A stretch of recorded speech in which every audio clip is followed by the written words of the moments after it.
Okay, here is the first installment of the PowerPoint lecture on religion.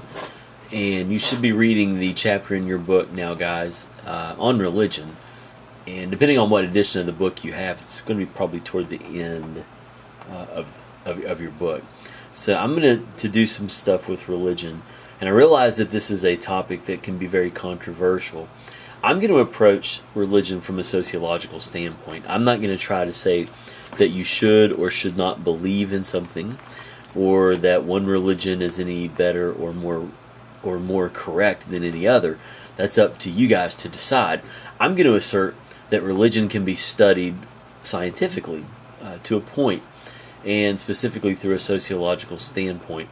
Most people within our society, and certainly I think it's fair to say that most people within Appalachia, and certainly within our region, and I'm from your neck of the woods as well, I'm from Lincoln County, I've said that before, most people in our area identify as being Christian, and that's certainly okay.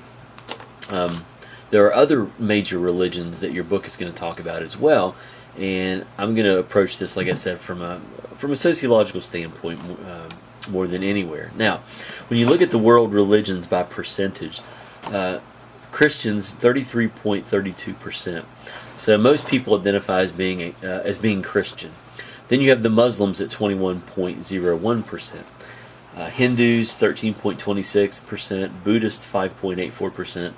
Then you have other religions. You have many different religions kind of tied into that category at 12.48%. And then you see the non-religious people who are either atheist, which means, and write this in your notes somewhere, that means that they just do not believe in God or gods, or they may be agnostic. Get that in your notes as well, agnostic.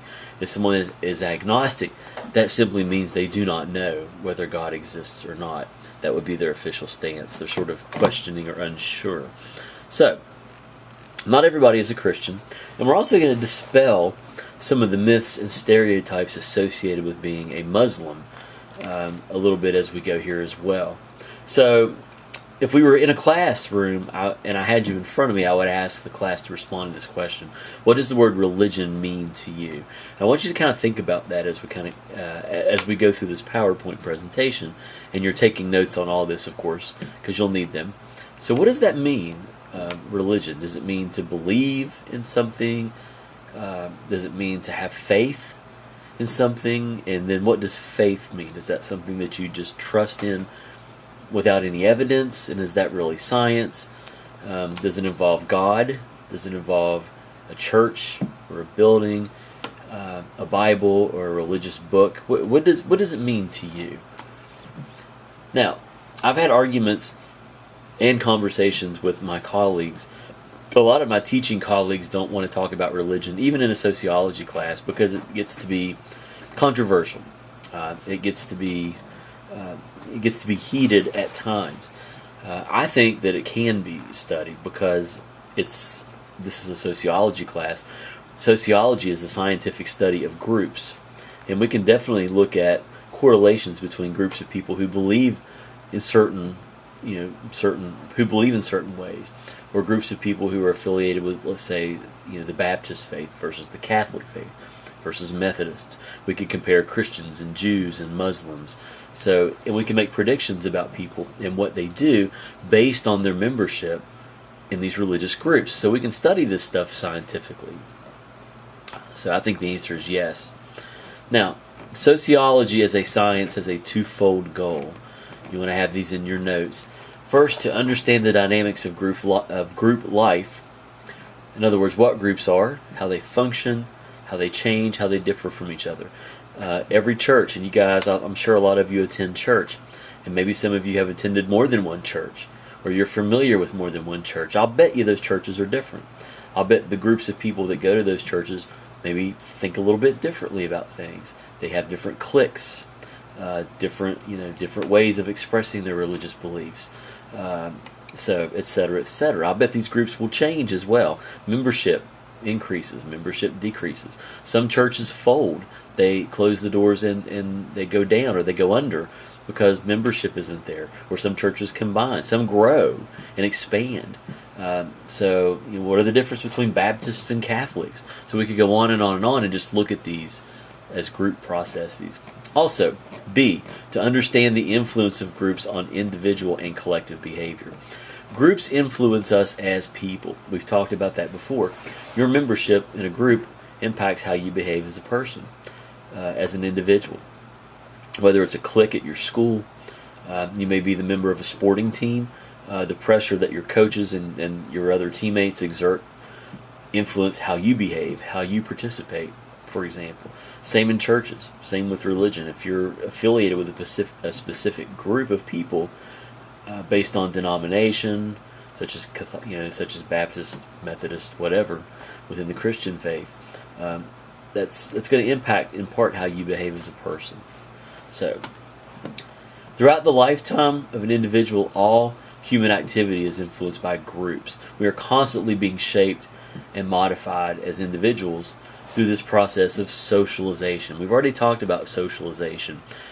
This is the process where we are informally taught how to be members of our society, our schools, our parents, public education, the media, the military, and certainly organized religion, which is where we're at now, teach us and socialize us and teach us these lessons and how we're supposed to behave and what we're supposed to think. This process begins with the family. For better or for worse, at a young age, your main reference group or children's main reference group are parents. When I say a reference group is a group of people that you look up to and that you try to be like. So if your parents are Baptist or Catholic or non-believers, then as children you are likely going to fall in line with what your parents think or believe in terms of religion or anything. We're also influenced by peer groups.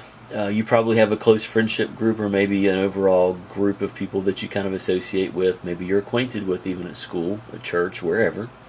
And this is a constant process that evolves. Now, do sociology and religion fit together? I'm going to say that they do. Certainly, sociology can study religion. If you attend college, I'm assuming that all of you are heading for college, you can actually take classes on world religions. So you can study this stuff scientifically. Human action is directed toward problem solving.